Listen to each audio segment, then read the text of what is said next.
All right, let's dive right in. Today, we're going to unpack a paradox that so many of us on a spiritual path run into. It comes from this really incredible conversation between a seeker named Satya MAHESH and his teacher, Swami Amitji. So let's start with the question that kicks this whole thing off. The seeker basically says, look, when I listen to you, it feels really special, profound. But your whole teaching is to not want anything special. You can just feel the confusion there, right?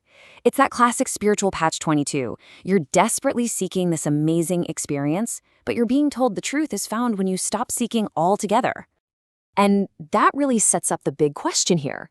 How can this path to the divine be something we want so badly, yet at the same time require us to drop all the doing, all the effort to actually get there? It feels like a total contradiction. Now, the teacher's response completely flips the script. He says we're all looking in the wrong direction. We chase after these special experiences, big visions, Kundalini awakenings, crazy energy surges. But those things are rare. They only happen to some people. The real deal, the divine, he says, is hiding in plain sight. It's in the most ordinary experience imaginable, that simple, constant, effortless feeling of I am. It's with you right now, this very second. And there's a word for this state, sahaj. It means effortless, natural, simple being. Think of it like your factory default setting. It's that sense of completeness that's already there before your mind kicks in and starts making everything complicated. And according to the teacher, this isn't just some nice, peaceful state, it's the source of everything. So here's the absolute game changer, the big shift. Stop looking for God or the divine out there somewhere in some future moment.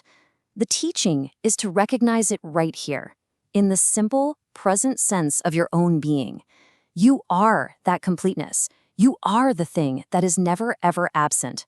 You are already whole. Okay, but wait. This brings up a really obvious question, right? If we're already divine, if our natural state is already that, then why bother? Why spend years meditating, chanting, or doing all these other practices? If the goal is effortlessness, why does the path seem to involve so much effort? Well, all that doing, all that effort, that's what we call sadhana. These are the spiritual practices most of us know: chanting, meditation, service. This is the stuff that feels like work. So, is it all just a waste of time? Absolutely not. The teacher says these practices bear two crucial fruits. First, they have a way of leading you to a genuine, living teacher. And second, and this is so important, their ultimate job is to make themselves unnecessary. They are the raft you use to cross the river, not the place you're trying to get to.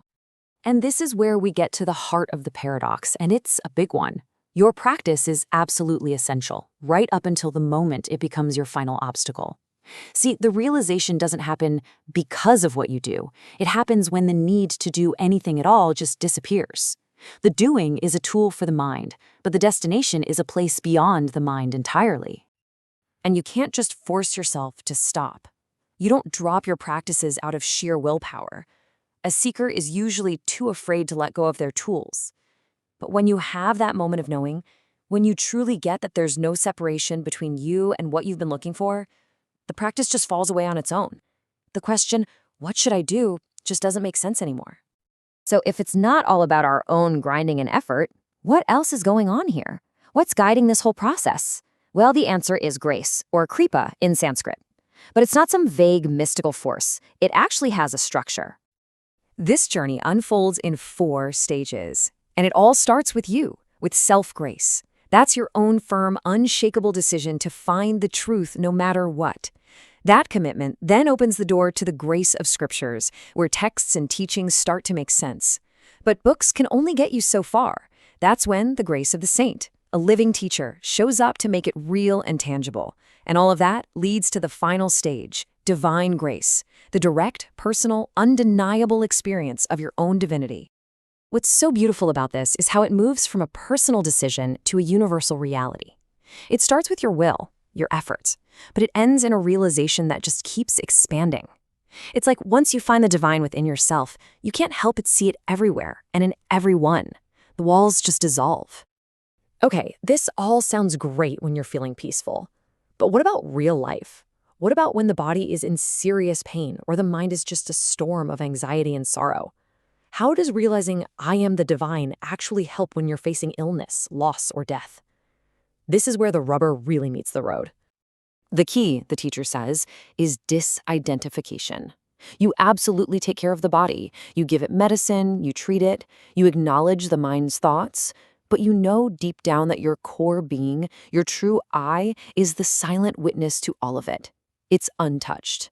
The body's job is to feel pleasure and pain. That's its nature. The profound shift is realizing you are not your body.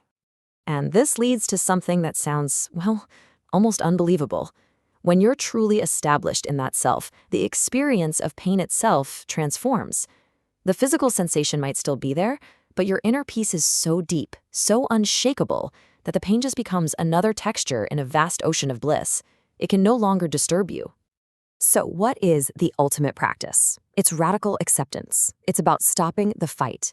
Instead of resisting life, resisting the pain, the chaos, the fear of death, you welcome it all. And this isn't passive resignation. It's not just giving up. It's a powerful, active, courageous embrace of reality, exactly as it is. This is nothing short of spiritual alchemy. Look at this. When you truly accept pain, it reveals its other side, supreme bliss.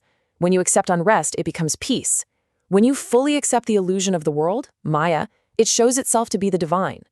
And when you accept death, it becomes immortality.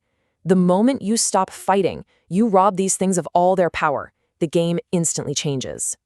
And we'll end on that powerful, provocative thought. For the one who accepts death, it becomes the nectar of immortality. The problem was never death itself, it was our refusal to accept it. So here's the question to sit with. What if the very things we spend our entire lives running away from are actually trying to point us home?